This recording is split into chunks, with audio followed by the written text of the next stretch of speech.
not our agent. British authorities indefinitely prohibited Haz from misleading a First Nations chief. Prince Harry has held talks with the Canadian First Nations chief over the Crown's commitment to Indigenous people.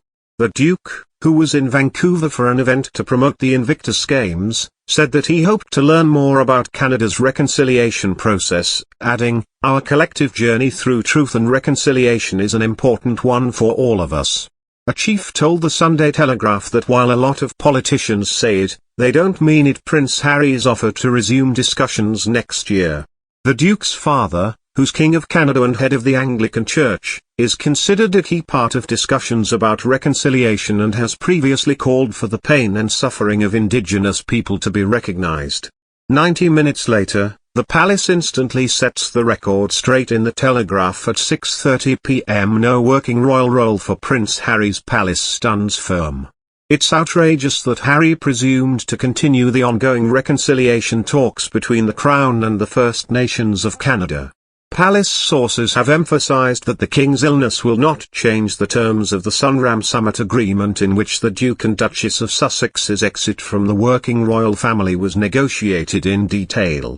So there's no way back for the Duke of Sussex to take a temporary working role in the royal family while his father's ill. Writer and broadcaster Esther Crook said that it wasn't particularly appropriate for Prince Harry to meet with Canadian First Nations chief over the situation as he's no longer a working royal. It's not really appropriate because it depends on what capacity in which he's going and have this meeting with Indigenous people. Ms. Kaku told Sky News one of the things he did say was that politicians haven't taken the plight of Indigenous people as seriously. They keep promising that they will, but they haven't. The question is, what is Prince Harry going to do about it? The irony of his attempting to be a forceful diplomat for reconciliation while simultaneously showing himself to be the very paradigm of colonialist white savior complex.